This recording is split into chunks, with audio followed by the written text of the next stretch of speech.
If your horse is a non-runner, you can get money back on all Cheltenham Festival races. Paddy Power.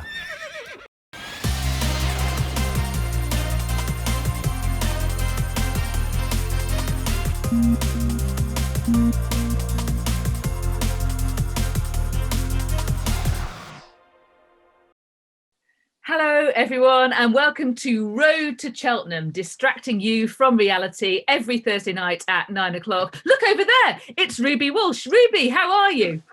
I'm still in Kildare, Lydia, and I don't know if we distract people that much from reality. I'd say when they're finished listening to us, they can't wait to go back to reality. You might be right, but let's pretend otherwise, shall we? We'll try anyway.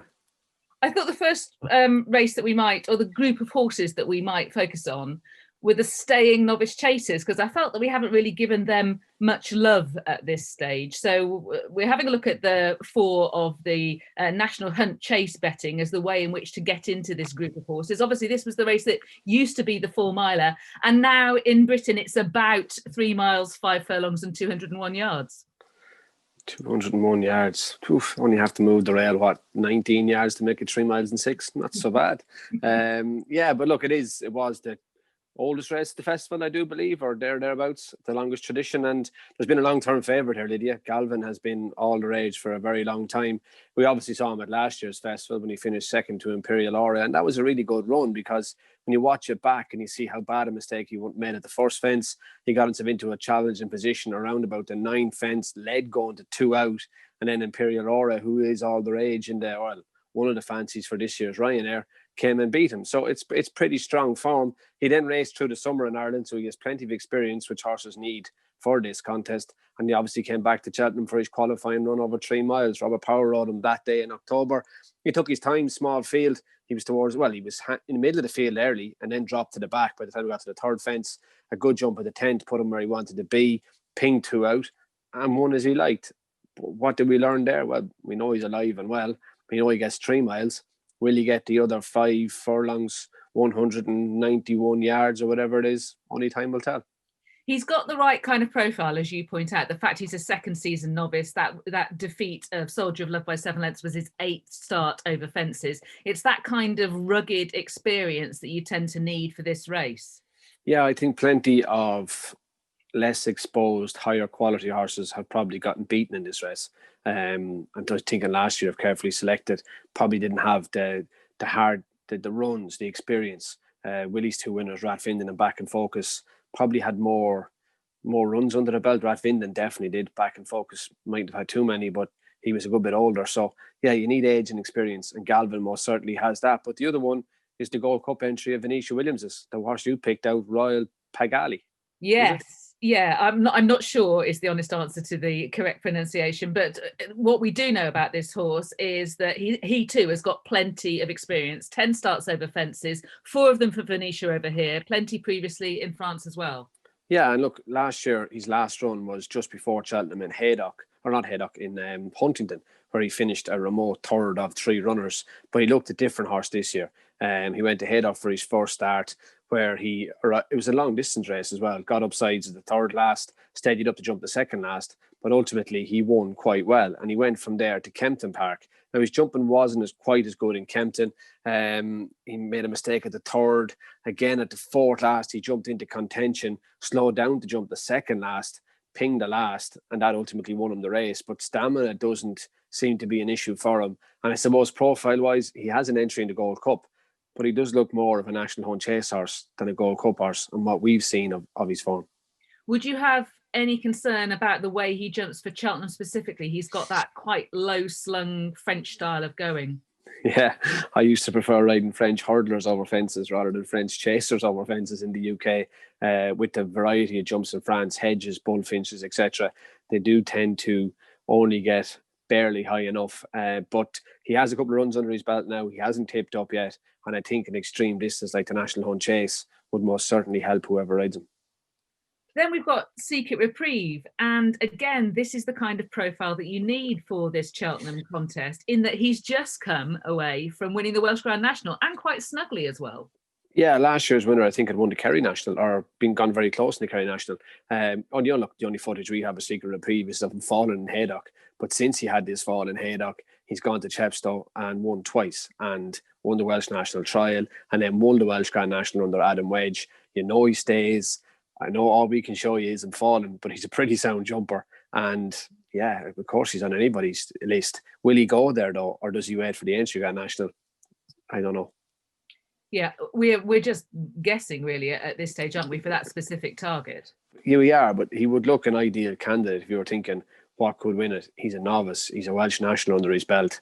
Like, he has stamina. He has experience. He has a lot of the right attributes. The one that caught my eye, I thought it got a lot of the right attributes, is actually trained in Ireland, and that's Court Maid. Yeah, she has won her beginner's chase in Galway, and probably her best run in novice company was in Punchestown. We pick her up here, jumping the third last fence in Punchestown, behind Pensive Full of Lead and Latest Exhibition. Now, they've both gone on to finish placed in Grade 1 races since, and right beside her on that occasion was Brace Yourself. Now, he ended up finishing third in Punchestown. She finished fourth, but you roll it on 2 weeks to Fairyhouse, to the Porterstown Handicap Chase, and it's Brace Yourself and Court Maid again. And also in there is a horse called Forza Milan, who ran in the race last year.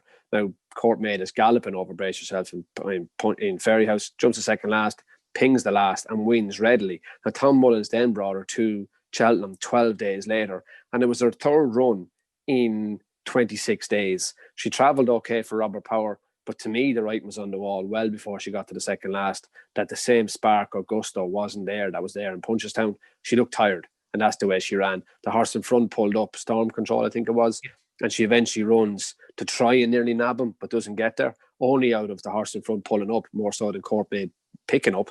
So she hasn't run since that day. Will she run between now and Cheltenham? Probably not. That'll take a fair bit of freshening up from those 3 runs in that shortest pace of time for a mare. You know, Tom Mullins probably has had a fair job to get her back to where he wants her. Why do you say for a mare? Fillies probably aren't as robust as geldings, and when they get one hard race after the other, I'm not sure fillies are as robust as geldings to take those races. Some are, obviously there's exceptions to every rules, but and she's a really good pedigree, Court Maid, but you could just see the effects in her. You'd still be thinking about that for mid-March for a race in mid-December? No, I'd say he's pulled the plug. I don't know if you'll see her before March, but I'd say he's had to back off and freshen her up. Okay. Another horse that's interesting for this is Dicky Diver. He's a talented horse. He is, and I guess he went off a lot of people's radars. He's not obviously, but his best run is probably in the Albert Bartlett 2 years ago, where he finished behind Manila Indo, Commander of Fleet, Allaho. He finishes fourth. Lisnagar Oscar is fifth. It's pretty strong form. So he obviously got injured and went missing then. He only had the one run over fences since. That was in Newbury. Aidan Coleman rode him. It was a novice handicap chase, and he raced quite keenly early in the race, but I'm assuming that's only freshness, having had such a long layoff. He eventually settled. He jumped quite well, and he kept going really well. At the third last, he looks like finishing fifth. All right, one horse falls, but he does keep going well, jumps the last, and keeps at it to finish third. But he is a horse, might lack the experience of runs, but has the age. That's the thing that I'd be worried about. He didn't really have the right profile for the Albert Bartlett. He ran really well in the Albert Bartlett. He doesn't really have the right profile if he ends up in the National Hunt Chase with his lack of experience. And he was kept on the outside, wasn't he, at Newbury? He had a good sight of his fences, very sensitively ridden. He was, but he was fresh as well. And I'd be surprised if you don't see a much improved horse. We mentioned right at the start, when we were talking about specifically the National Hunt Chase, the fact that it used to be over 4 miles. It's now been shortened. Has that changed the character of the race in your view at all? It's only been shortened for 1 year, has it? Or is it 2 now? I think it's only 1. No, I don't think so. I probably didn't see the real need for changing the distance, but that's only my own personal thoughts. I thought the 4 mile start, where it actually started, was a better start. 3 runs in short succession made it an easier race to probably find a rhythm in, but they changed it for the reasons they've changed it, and they've done a lot more research on it than I have. I don't think it has, but I think the guideline with horses having to run up to or nearly 3 miles probably does put a bit more pressure on what horses can run in the race. In terms of qualifying them? In terms of qualifying them, yeah. It does. I mean, even in Ireland, without going the handicap route, there aren't that many 3 mile novice chases. Or you could start in the 3 mile beginners, but there's the 3 mile novice grade 1 in Leopardstown, you have the 3 miles in Naas, and there's one in Navan in February. It's a pretty limited scope of qualifying for a novice if you don't want to go into handicaps. Yeah. So that, of course, is for the National Hunt Chase specifically. Just specifically, I don't know. I looked at, they've made the changes for all the right reasons, but I'm not sure a lot of the trainers would agree with that one. Okay, so that's our look at the division of the staying novices. I'm sure we'll revisit it before the middle of March, but that's where we are at the moment. Now I'm delighted to say that we're joined by Dan Skelton, who is our special guest on Road to Cheltenham this week. Dan, welcome to the show. How are you? Very good, thank you. Excellent to hear. Excellent to hear. Now, you know the drill. We're going to be asking about a load of your horses that you're training for the rest of this season. And also there's some viewers' questions. I'm actually going to start with a viewer's question, if you don't mind. And this comes from Jonathan Jacob. My question to Dan Skelton is, in his approach to sourcing, training and placing horses, is there anything he does fundamentally different to how Paul Nicholls did things when he was learning his trade there? I think fundamentally, no, try not to deviate too much. It's obviously a system that works very well. So I tried to, in the start at least, replicate it completely. And I think it gave us a first sort of step on the ladder. And that was all I knew at the time. So, you know, I had to do the best I could in the circumstances. But since then, obviously, things evolve and you pick and choose little bits that might suit you better than others. And, you know, times change. It's one thing that's probably more difficult now than it was when I worked for Paul is actually getting French horses. Yeah. When I was with Paul, it was, you know, it seemed like every week a lorry came over with a couple on. So obviously that was not quite what happened, but, you know, it just felt very almost routine to be getting French horses. Whereas now it's such a competitive buy-in market, very hard to come by. And so where do you tend to look now? Or, you know, which markets are you looking at that might be new? I think really, I think everybody to some degree in the industry has had to go back in time a little bit and go to the stores market. I think, you know, because of the exceptional prices on the exceptional horses, form horses, point to pointers, etc., you're encouraged and almost have to make a certain amount of horses yourself, which I think is why the store market is so buoyant and, you know, why it's so competitive to buy those. And of course, you have to give them plenty of time. That's the one thing you don't necessarily eradicate, but one thing that you have in your favour when you buy a form horse, you perhaps don't have to give it quite as long. But the best way to make the store horses is, you know, get a good bit of raw ingredients and then, you know, have plenty of patience on board. You source Nube Negra from Spain. Is that a potential untapped area? Well, funnily enough, the guy who we got Nube Negra from, Luis Severa, is a friend of my father's who's a show jumper. So he knows him very well. And Luis is always sort of saying if he sees anything suitable. And being a good horseman himself, he knows sort of how robust they need to be to go jumping. And we've looked at a few, and a few perhaps haven't stood up to the scrutiny that we've placed on them. I think a good horse, it doesn't matter where it is in the world, you know, a good horse is a good horse. So we're open to getting them from anywhere. Let's start with Nube Negra, shall we? It was great to see him back on the track. And how has he come out of the Desert Orchid where he beat Altior? Very, very well. Very happy with him since. Obviously, it was a little, you know, it was a long time between running at Warwick and the Kingmaker to running at Kempton, and he'd had an injured foot in between. So we gave him plenty of time, worked him quite a lot before we went to Kempton. You could see that fitness wasn't an issue on the day. And we knew taking on those horses that it would have to be ready. He's come out of it really well, which is obviously a good sign. Having had time off, you want to be sure that, you know, they come out of it well. He has done. And given the knowledge that comes out of running and competing at Kempton, it's quite obvious that if he's going to be able to compete at that level again and sort of maintain a high level of form, he's going to have to be fresh. He isn't a horse, you know, through just by looking at his record in general, but the Kempton one was particularly enlightening. We have to have this horse very fresh. He was never entered in the Clarence House, so that was always going to come too soon. And the game spirit's just too close to Cheltenham. So through process of elimination, the correct thing to do is go straight to Cheltenham. Are you concerned at all about the undulating track? Because Warwick, Kempton, flat speed tracks. Is there anything that would worry you about Cheltenham? Yeah, I think you'd be foolish to say that it's an unproven, to not accept that it's an unproven sort of task for him. But he did run well there twice as a juvenile. He was second to Apple Shakira. He was third in the Fred Winter. But obviously, a champion chase is very, very different. Can we reflect on Protectorat, who got beaten at the weekend?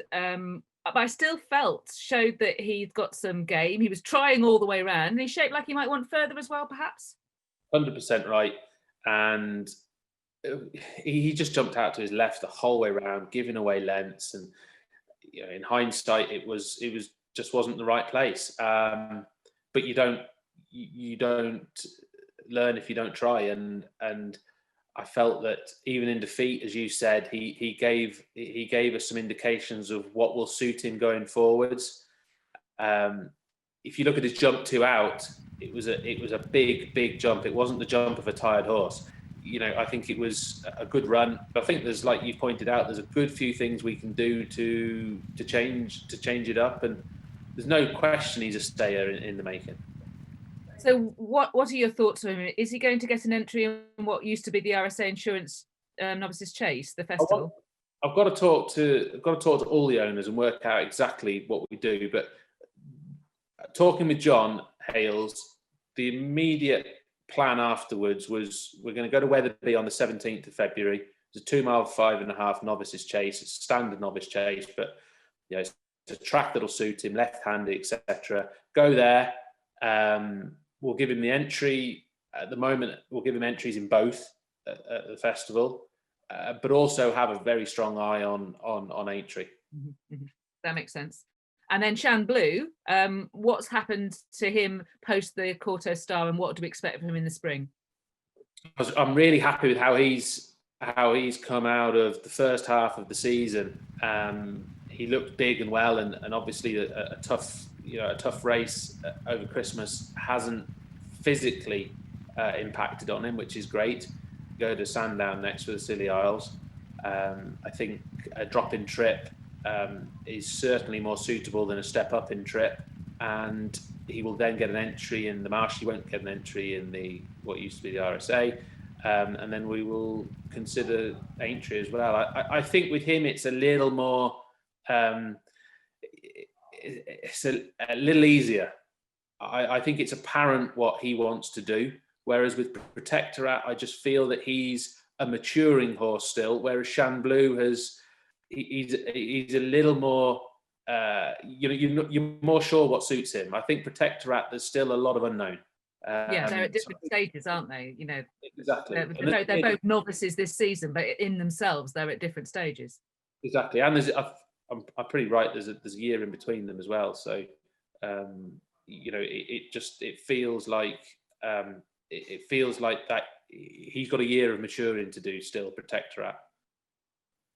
And how about All Mankind? Is the plan to still go to Warwick with him? 100%, yeah. And that is absolute. As long as it's on, and he's okay. That's where he's going, and he'll go there, and then Cheltenham and possibly Aintree if everything's okay. I wouldn't necessarily run a horse after Cheltenham if he had found the effects of his season to that point, taxing. So you've always got to be a little, there's no point saying he's doing both at this point, but if he was to have 2 more runs, that would be Warwick and Cheltenham. If he was to have 3, it would include Aintree. But the front 2 runs are our focus. And we saw it, thinking about the track at Cheltenham, were he to get there. Obviously, he ran really well for a very long way in the Triumph. What do you think about the test that the Arkle would present? He's not a lot of horses. I feel that you are right in sort of analysing their gait, their jump style, their travel style, and everything else to how they will. How they will be effective around a track like Cheltenham. Only thing is, with All Mankind, normal rules don't apply. He's not a normal horse. I don't mean that in that he's £10 better than every horse in the race. What I mean is he is just unusual. He doesn't really care what's under his feet. As far as he's concerned, it's all green. It doesn't matter whether it's quick or slow. It just doesn't affect him. He doesn't care if he's going uphill or on the flat. He's just one of those horses that just gets on with it. And I felt that last year at Cheltenham in the Triumph, he just, from the second the tapes went back, I was uncomfortable watching him. Harry said afterwards he was just uncomfortable riding him. He never felt like he had any aggression in him.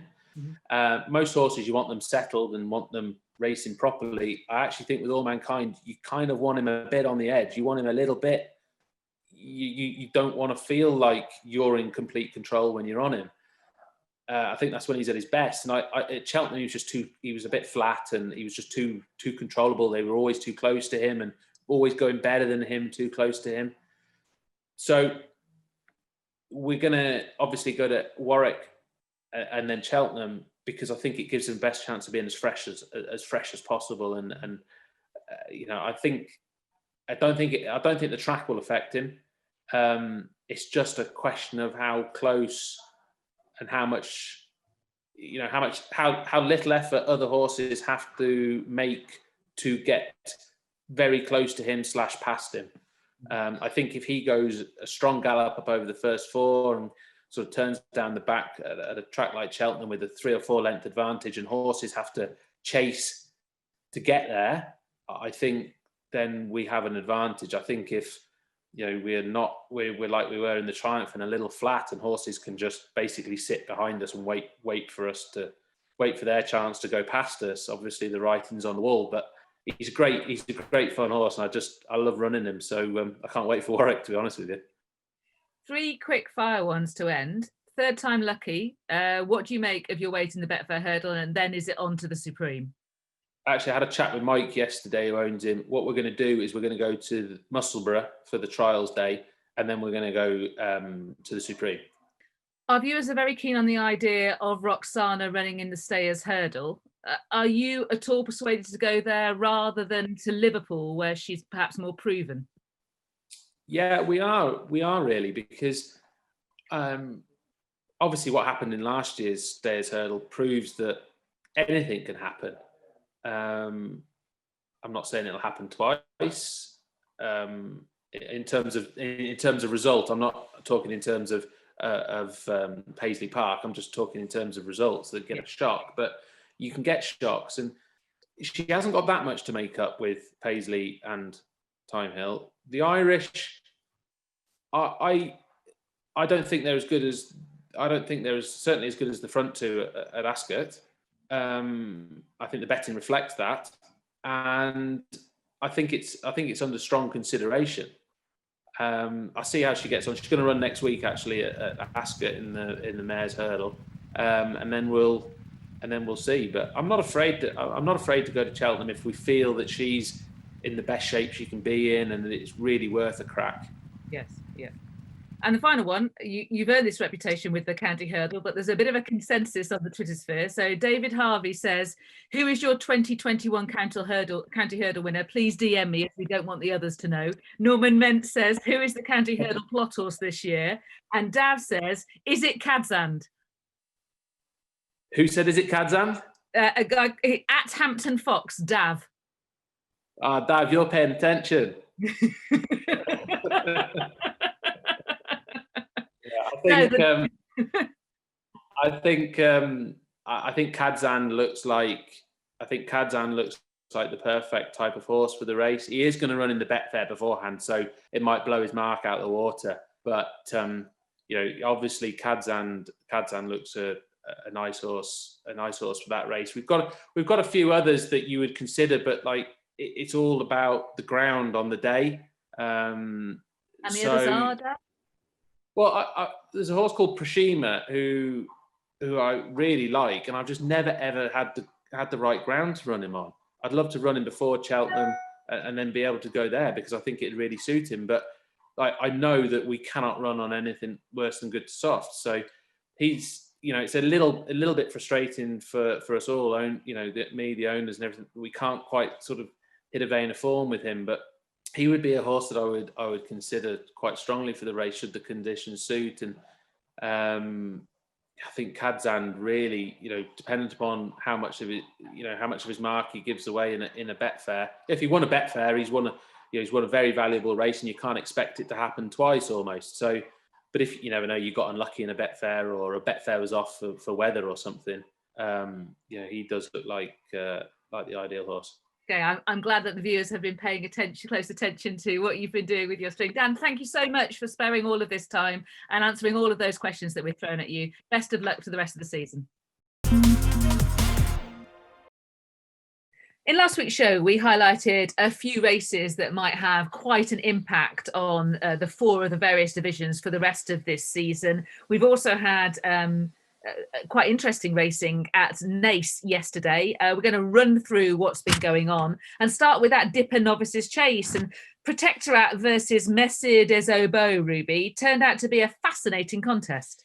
It did, and I thought Wincanton would really suit Protectorat, but it didn't. It was the absolute opposite. He jumped to his left all the way. You'll see him at the second fence where he jumps off to his left, or the third, and at the fifth fence as well. He wasn't getting the same ground in the air that he was in Cheltenham. Now, down the back straight, Messire des Obeaux on the second circle at the 11th fence. He was a little bit awkward at the 11th and again at the 12th. But Messire des Obeaux was always going so much easier than Protectorate. And his jump at the second last when Darrell Jacobs set him alight was spectacular. And then at the last fence when Darrell wanted to pop it and Messire des Obeaux just decided he was going to let fly, shows you how much he had in the tank. But to be fair to Protectorate, he really kept galloping behind him and never stopped trying. So it was a good renewal. I got Protectorate all wrong, but I think going left-handed and stepping back up in trip would definitely suit him. Yeah, I agree. I like the way that although things were going against Protectorat, he kept trying to get himself back involved. Yeah, but where would you go with Messire des Obeaux? I think I'd be more inclined to go to something like the Marsh Chase, so that those kind of middle distance races. Have you got something that you were thinking? No, I was thinking the same thing. I just thought definitely the pace of the race on Saturday, the Dipper, suited him more so than his first run on Wincanton. And I'd say a better race again could see more improvement. If it wasn't for all the complications about travelling, I'd be suggesting the Flowgas, actually. At Leopardstown, would be a good target for him. But he's a horse Alan King has done a great job with, and he definitely will win more races. They're different ages, aren't they? Messire des Obeaux is quite a bit older than Protectorat. There's a lot of future to the horse that was beaten here. There is huge future to the horse that was beaten here, but you can't look away from the horse that won either. And I think the third horse in last year's Ryanair might have been 12 years of age, or last year's Marsh might have been 12. A certain Faheen, absolutely. Age has not withered him. No, and I think Messire des Obeaux is a 9-year-old, hasn't withered him either. No, he's still very exciting, both of them. Silvagnac Conti was a bit of a shock. This was expected to be a bit of a cakewalk. Well, certainly the betting thought so for Imperial Aura. He didn't get any further than the second fence. No, he didn't. Just changed his mind and pulled David Pass out over his ears, which was very unlike him from the horse we've watched. He was usually a very sound jumper. He just changed his mind and David was gone out over his ears before he knew what happened. But I thought the more interesting part was actually listening to Harry Cobden afterwards, knocking himself for the last fence. Because if you watch the third last fence, Master Tommy Tucker approached it. Harry Cobden spots the stride and gives him a squeeze, pings it. Down to the second last fence, very same thing. Spots the stride and pings it.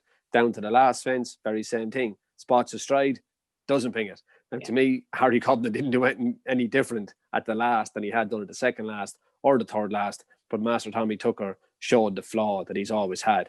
And jumping is his Achilles heel. I have worked for Paul Nicholls and I would imagine that they have done extensive schooling on him. But I think that's always going to be a bit of an issue for him. He's highly talented, but jumping is not his strongest point. I agree. So he hit the deck in the Pendle, he hit the deck in the Quarto Star. And I can see that Harry's having to make him concentrate at every single obstacle, and he just lost concentration at the last. I can understand why they're thinking about Aintree and not the Ryanair. I just think the rough and tumble of the Ryanair could see him lose concentration way earlier. I'd be looking for as smaller runner fields as I could find wherever the races were. And how about Imperial Aura? Afterwards, there were conversations about whether something had distracted him when he was sort of moving towards the fence. As you say, generally looking at his form, that is very unlike him. Horses that fall or unseat have a terrible record going to the Cheltenham Festival. He's headed to the Ryanair, we think, and at the moment seems to be headed straight there still. Yeah, I wasn't aware of that fact. But he didn't fall. It wouldn't bother me. He unseated David Bass. He changed his mind and got rid of him. Well, no, he didn't fall, but he did. He didn't. He unseated. Unseat does count. It does, yeah. But I think for the horse, physically and mentally, there's a big difference in the horse actually hitting the ground and just the jockey hitting the ground. Right. And I don't see how that would have knocked his confidence, to tell you the truth. Okay. Same day, we had a fabulous run from McFabulous in the Relkeel. Yeah, and it was a strongly run race. I mean, to watch them go into the first hurdle, they lined up 6-8 across the track, and they never slowed down in this Relkeel, which often happens in 2 miles, 5 furlong-ish races around Kempton Park. They can be really strongly run. And if you look at him, having lined up in front, when they turned in the first time, he'd actually dropped to last. Now, I don't think Harry Cobden wanted to be at the back. That was just the pace that was in the race. When he got to the 5th hurdle, you could say David Bass, and you never call. He was struggling to keep up. That was the intensity this race was run at, and maybe he'd underperformed. But the time they got around to the 4th last, McFabulous moves into the race and lands upsides in front, halfway down the back in Kempton. And from there on, he was always in control. Now, off the home turn, Thomas Darby got a great run through on the inside, but it was short-lived. This race was so strongly run, they were all tired turning in, and McFabulous had just come home on the bridle. I can see why they're going to Aintree and not going to take on Paisley Park and Time Hill again. Well, they haven't said they definitely won't, but I think he was much the best horse in the race, therefore always in control, and was never asked a serious question.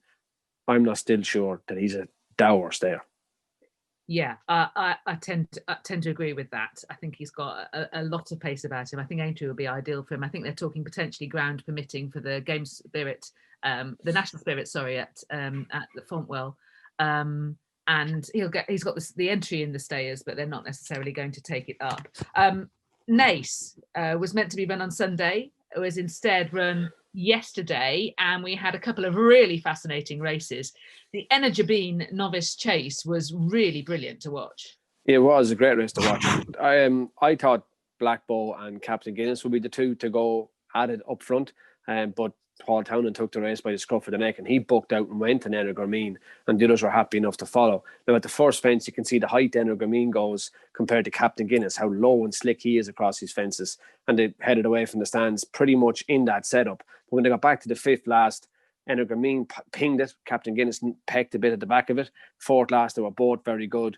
But at the 3rd last, when Paul Townend was looking for a stride, and then there wasn't one there, Energabine just danced in front of it, set himself up beautifully, and pinged out over it. And he's always holding Captain Guinness from there on up. You thought maybe going to the 2nd last for a stride, the Black Bow was going to creep onto the back of them. But when Energabine and Captain Guinness took off at the 2nd last, you realised how far behind Black Bow was. And they've powered away from two decent enough rivals. I thought it was a really good performance. Whether it's up to Shishkin level or not, time will tell. You're going to have All Mankind in that Arkle as well. And it's really shaping up to be a cracking contest. It really is. And how about Bob Ollinger, who won the Lawless of Nace? Yeah, it was, I think, maybe a tactical enough affair. Gabby Nako made the running, and we lost Ashdale Bob at the first, who stood way too far off the hurdle and couldn't get there. But yeah, it was a tactical race. Blue Lord raced quite keenly then in Paul Townend's hands and never quite settled. But, you know, the 3rd last, Bob Ollinger, he could do it being a little slicker. He's not very, very slick over his hurdles. When he's long, or needs a big jump, he's quite good. But when he gets tight, he is a little bit awkward still. But he arrived up on the outside at the 2nd last, jumped by Blue Lord, and stayed really well. And there was an inside camera angle yesterday in Nace, and it showed Bob Ollinger galloping all the way to the line. You could see the pace that he maintained from the back of the last hurdle to the winning post uphill. He's 5-1 now for the Ballymore. Yeah, I think that's a reasonable enough price, and he's a very good horse. And do you think that's the right trip for him? I do. I just think the way he jumps, that whilst you might get away with being a fraction slow when you're close to a hurdle over 2.5 miles, that will get really exposed at 2 miles. We had an interesting horse running at Exeter. He was running in handicap company, but he's still a novice. Bear Gills, what did you make of him? Yeah, for Nicky Martin and Mark Griffiths, looked a fine, imposing individual on the television. That's the only place I've ever seen him. He hit the first a good dig, but got himself sorted out, and he was in a challenging position by the time they got back around to the same hurdle, which was the 3rd last, which he pecked. He absolutely flew the 2nd last, and then just kicked the last hurdle out of the ground as if it was sort of a bit of an inconvenience to him, but he looks like a horse with a big engine. He's a really imposing horse to watch him. He's 4 from 4 now, and I'm sure Connections must be delighted to have Bear Grylls in their care. Yeah, they're talking about the Cheltenham Festival, possibly via Trials Day at Cheltenham. I don't know. I mean, he just looks a bit raw. I mean, you described the mistakes he made. He's obviously a horse of a lot of ability. I'd want to see, I think it would be a good idea to get some experience of Cheltenham in before actually dipping your toe into the festival.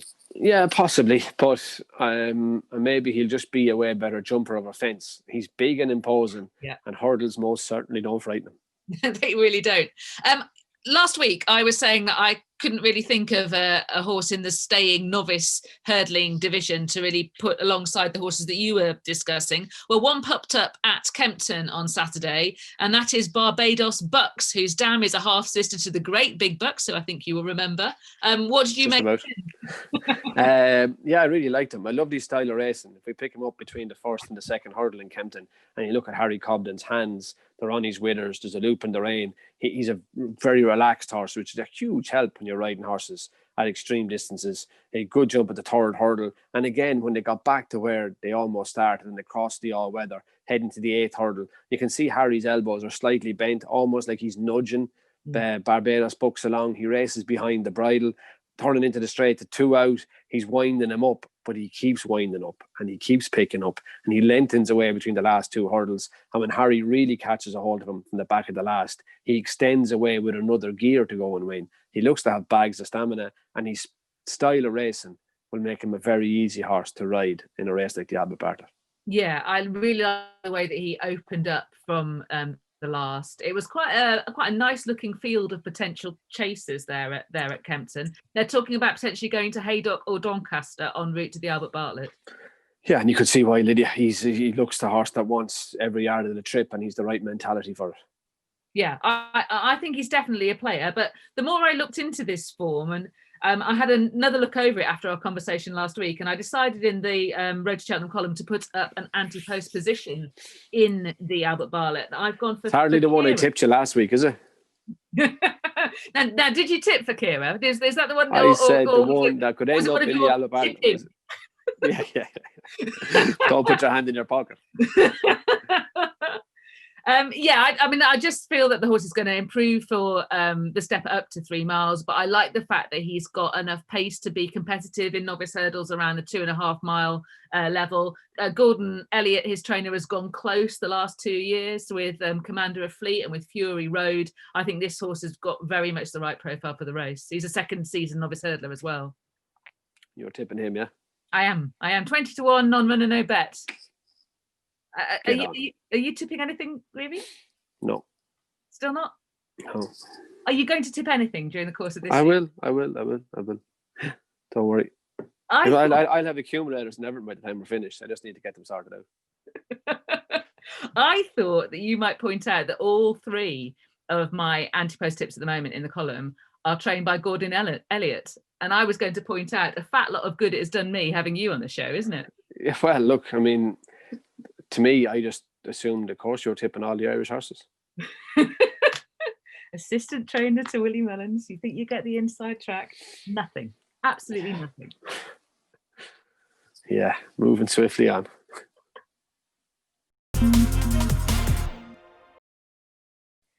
Now, a number of you have got in touch on the subject of how the juveniles are developing. We had a couple of interesting races over the weekend. The first of them, of course, was the finale Grade 1 at Chepstow. It was rescheduled. It became a better race for it, and it was fought out by 2 horses that, had it been run on the 27th of December, wouldn't have been there. Nassalam, who hadn't scoped well, and Adagio, who'd only just run 2 weeks earlier at Cheltenham. They had it between them, Ruby, from a long way out.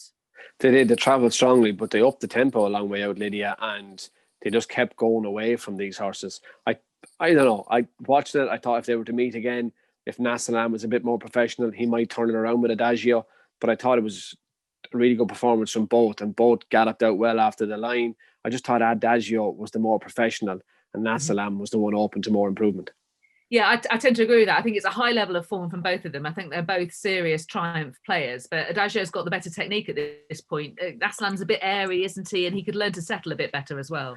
Yeah, he could. And with the juvenile picture, obviously you have Zana here, but there's a good juvenile in Fairyhouse at the weekend too. And a horse you highlighted earlier in the series, Humidor, is set to run in Fairyhouse Saturday. So he might show his name in the hat as well. It's a going concern to try and Hurdle.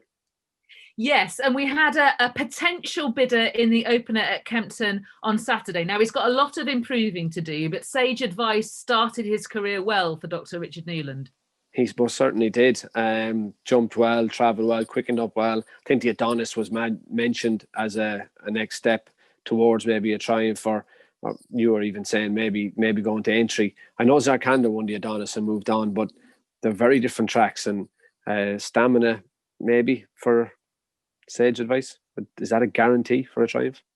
He stayed an extended mile and a half on the flat in Ireland, so I'm not certain that stamina is necessarily something I can throw at him just yet. But yeah, you'd need to see that he's good enough. And Dr. Richard Newland wasn't at Kempton on Saturday. We were sort of suggesting the Adonis just because he'd won at Kempton and it would probably fit in time-wise. So we will learn more then. So potentially we might see him more in February. So that's the latest update for you in terms of our juvenile hurdlers. This is the time of year when we have the entries for the Cheltenham Festival. Yesterday, the Unibet Champion Hurdle entries came out. Today, the stayers and the mares were known. In terms of the Champion Hurdle, Ruby, there were no alarms and no surprises amongst the 27 that were entered. We've got all of the ones that you would expect to be there, also including Honeysuckle and Concertista. Reassuringly, Bouvedere and Goshen are there, and they could yet clash in the Contenders Hurdle at Sandown next week. There are some interesting no-shows. So there's no Burning Victory or Aramax, who are the two juveniles who won the juvenile races at the festival last season. Yeah, and I don't know about Aramax, but Burning Victory hasn't had a run this season and has just had a couple of little issues that have delayed her getting back on the track. But no real glaring omissions, Lydia, I don't think. And Concertista and Honeysuckle are in there, but with a 9-week entry and with nobody knowing what might happen, the opposition, it's much easier to put horses in and make sure you have them in. And for fear something happens to the opposition, I could see both more likely running in the mare's hurdle, but they're in the champion hurdle because you never know what's going to happen to the rest. And on that you never know what's going to happen line, none of the leading novice chasers, so like the likes of Shishkin or Envoy Allen or Classical Dream 2 seasons ago, have that safety entry in the champion hurdle. But there's a certain horse called James du Burley who's in there, and very kindly you provide us with a film of him being at home. He's now joined Willie Mullins. Yeah, he has. A horse from France, a huge high rating from France. Simon Munir and Isaac Suede own him. He's a lovely horse. He's in Close Sutton a while. Do I know, is he going to run the champion hurdle or not? I don't. He's in the transition period between France and Ireland, and he's getting to know the place. But he's a big reputation and a very high rating. And then we've got Winston C. Do you remember him? He used to be trained by Harry Fry. He went over to America and won a couple of grade ones over there when trained by Jonathan Shepherd. But he's announced his retirement earlier this season. And now Kerry Brian, his assistant of 11 years, has been given the licence to train a group of horses that she's got over there in County Wexford. Yeah, and they had a runner in Limerick at Christmas that ran really well in the rated novice hurdle, finished second. So, look, Winston C. is an interesting contender. Will he end up in the champion hurdle or a Coral Cup or a county hurdle? Only time will tell. It's a great story nonetheless, and I'll be following Winston C. and what Kerry Brian does with interest because, of course, Jonathan Shepherd has had such a famous career. He trained Stormcat. He also trained Flatterer, and that gives us an opportunity to have a little bit of nostalgia here on Road to Cheltenham, because when See You Then was heading for his third champion hurdle success, Jonathan Shepherd trained Flatterer was up against him. It's See You Then making tough history as he strides away now from Flatterer and Barnbrook again, but Flatterer putting in a tremendous finish. It's See You Again from the American Flatterer. See You Again from Flatterer as they race to the line. Flatterer getting up with every stride. See You Again has won it. See You Then has won it. See You Then has won it from Flatterer. So then we have the Close Brothers Mares Hurdle. You've mentioned, Ruby, that Honeysuckle and Concertista, in your view, are more likely to run there. 26 are entered in all. Benny Dedieu is alive. She's alive, and she's in the Mares and the Stayers Hurdle. She is in both, yeah. Obviously was runner-up last year to Honeysuckle, so she'll be looking to go one better, I'm sure. And she obviously will also have an entry in the Mares Chase, mind. obviously. We expect that. I was surprised she wasn't in the Ryanair, to be honest, just to confuse us further. Now, there's no l'autonomy either in the Mares' Hurdle. This is a French mare who was unbeaten in 8 graded starts until last October. She'd been a rumoured contender. She's not in the entries. There are 51 in the Paddy Power Stayers Hurdle, all the big guns, but there are some surprises in this, Ruby. Champs in there. Yeah, but I suppose he hasn't had the chance to have a run over fences yet this season, Lydia. So if that run comes and it goes pear-shaped, he has the option of dropping back to the Stayers Hurdle. Now, if he turns up in the Cotswold Chase or wherever it is he may run and he wins, you can be sure he'll head for the Gold Cup. And I would say Kenboy is pretty much the same. He's in there as well. If things went wrong with his jumping in the Irish Gold Cup, he has the option of dropping back to the Stayers Hurdle. So I could see why you were saying there's no Shishkin or those horses in the Champion Hurdle, but their chasing careers are going so well. Why would you need to give them the backup option? Whereas some of the horses that are in here, maybe their chasing careers are still in the balance. Yes, If the Cap Fits, Next Destination are in there. He's definitely one. It doesn't surprise me he's in there if the cap fits. He has grade 1 winning hurdle form and he doesn't look to be a grade 1 chaser just yet. And Next Destination, where we're going to see him hopefully at the weekend, and we'll see where his goes. Vindication, yeah, definitely one out of left field for me. But I suppose he did fall in Newbury in his last start and they've given him the option as well. Yeah, that's the reason why. The recovery from that fall, the Gold Cup still being the primary option. Penhill's not there. Presenting Purse is not there, which some people thought he might be given that backup option. No Lord Royal, no Thistlecrack.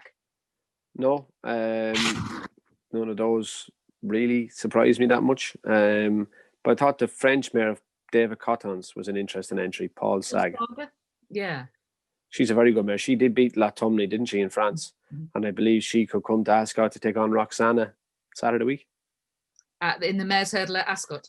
In the Mares' Hurdle at Ascot, yeah. I think that's her intended target.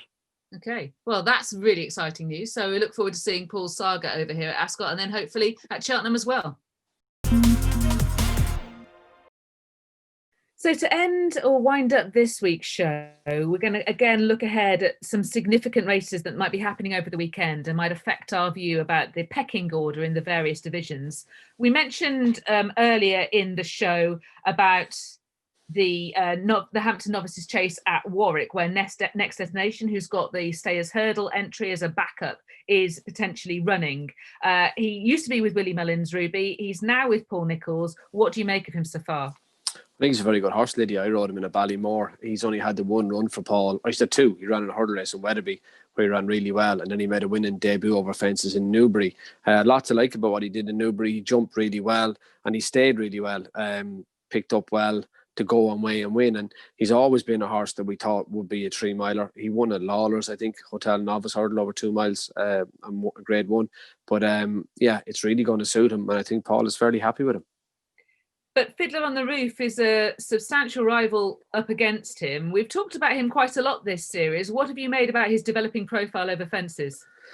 Yeah, look, to watch him, he looks to me like a horse that's really going to appreciate going up to 3 miles. Obviously, Robbie Powers come back to Ireland. John Joe O'Neill Jr. takes over on him tomorrow, Saturday.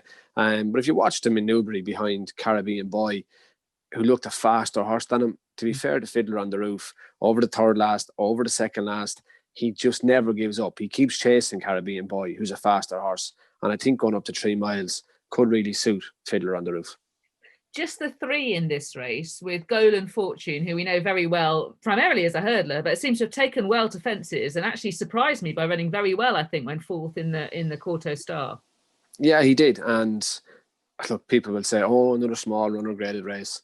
But I think Fiddler on the Roof and Next Destination are 2 very good horses with an able backup in Golden Fortune to make it a very interesting race all the same. Yeah, I agree with that. On the same card, we've got the Leamington Novices Hurdle over 2.5.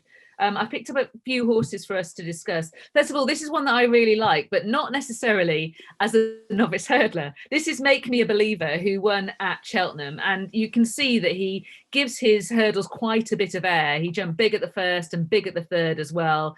He got in a little bit close to us, and he has to move around the field, and he's ridden quite assertively from that point onwards. They bring him over towards the stands rail, and he's actually headed at the final hurdle and battles back. I like both the winner and the second, but we're focusing on Make Me a Believer here. I just think he's a nascent staying chaser, and I can see him running well at Warwick.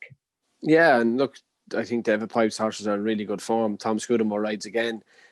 And you could just see him improving, Lydia. I think I wouldn't be surprised if he improved again, and he looks a really strong stayer.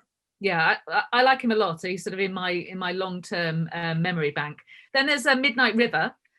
This horse got beaten at Cheltenham earlier in the season. He sort of got a little bit outpaced at the top of the hill. You can see that again after 2 out, and then he stays on well. They stepped him up in trip at Leicester, and he manages to win, but he's a bit fortunate because the horse that would have won, Golden Miner, he stumbles inexplicably, looking really, on landing quite a way after the hurdle, and Midnight River's able to cling on then. Yeah, he is, and I think they dropped him back in trip from Cheltenham to Leicester. It was 21 furlongs back to 20 and a half. Is a drop down in trip, not a step up in trip. If you're into distances and exact distances, but anyway, I think we'll let that one slide by. There we are. Yeah, there I am thinking that we're helping each other through this programme, but actually, really, we're just setting their traps. Just when you want to be exact and precise about the distances, It's not me that needs to. Well, I mean, it's not as necessary as a clerk, perhaps. But anyway, carry on. Midnight River, I think he needs to improve. Do you want to tell me about Adramel and Lord of Kerach, or are you prepared to let me to make some mistakes? Go on, let rattle away. I'm enjoying this. I like the way that Lord of Kerach made ground in the air at the third. I think if you have a look at their head on at the fifth and the sixth, you can see that he's still got some room for improvement in his jumping. However, they're both staying on the approach to the last. Adramel wins the race quite comfortably. Lord of Kerach, who's had the worst round of jumping but shown some promise, he's stuck on as well. They've both won races since. They're interesting. They are. I suppose you'd think Warwick. I always think Warwick chases fences. You have to jump so much. You have to jump so well. Whereas in the hurdle track, it's probably not as important, and they do race a long way from home, which might help Lord of Kerach. But I don't know, Lydia. Can you see him turning the form around with Admiral? Probably not. No. Neither can I. There's a weight. Admiral's got to concede weight, but no, frankly. And the other thing is, Tom Lacey did think Admiral was good enough to run in last year's Cheltenham bumper behind Fernie Hollow. So that might have been all too much for him on the day, and maybe didn't have the pace for the bumper. But he could be a dark horse for the Albert Bartlett. Yeah, in some ways, Lord of Kerach's the rawer horse of the two, isn't he? How about Punchestown on Sunday? Tell me about Moscow Flyer. You speak and I'll correct your mistakes. Thanks. Master McShee. Did I pronounce that correctly? Tops the these are entries, not declarations, obviously. But Master McShee was second to Appreciated in a maiden hurdle in Cork, and chased Appreciated all the way down the straight, and they were miles clear the third.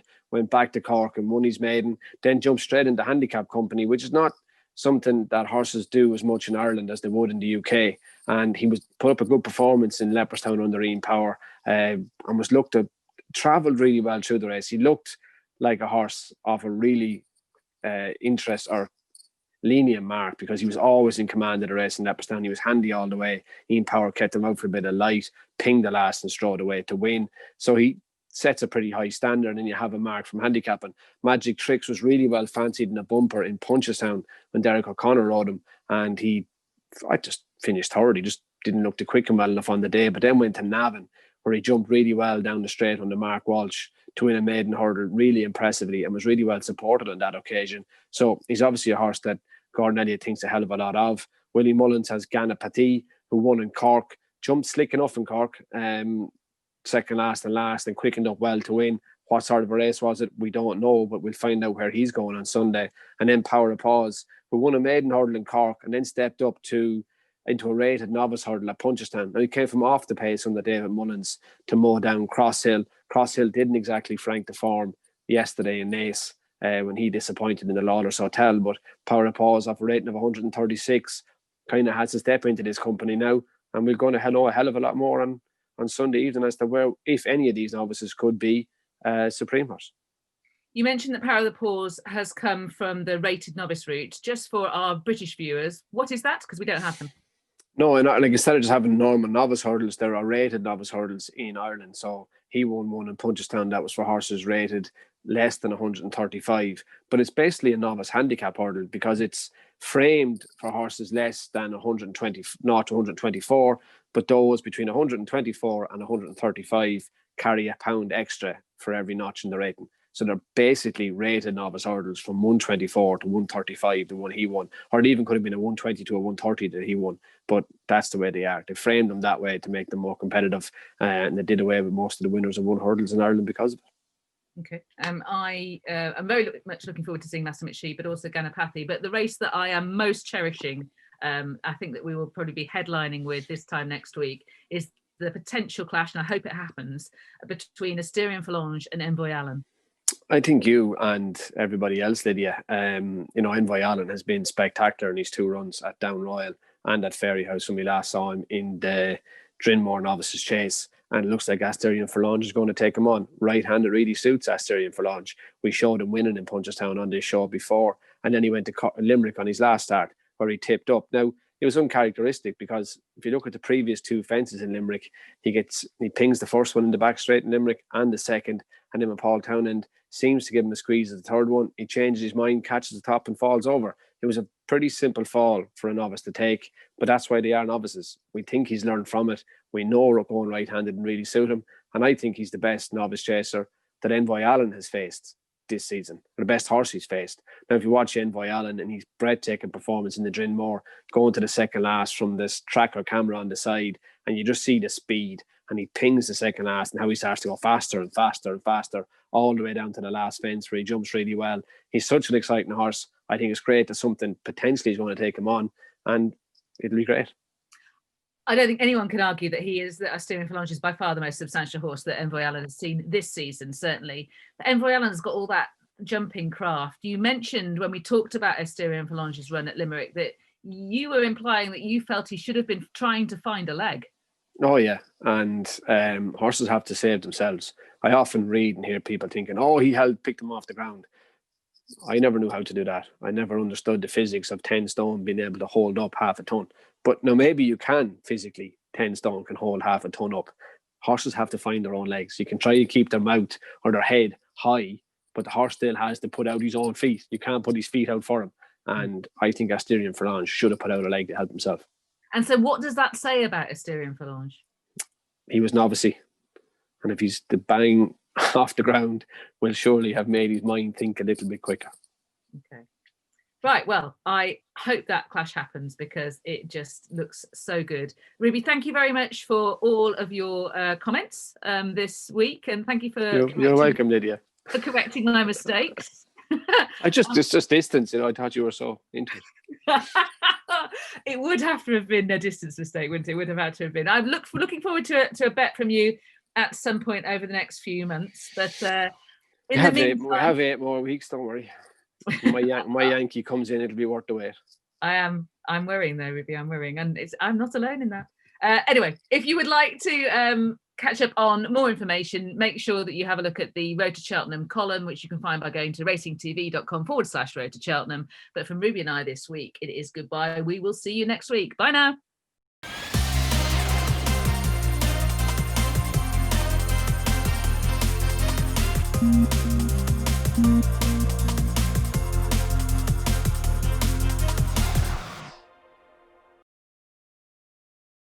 If your horse is a non-runner, you can get money back on all Cheltenham Festival races.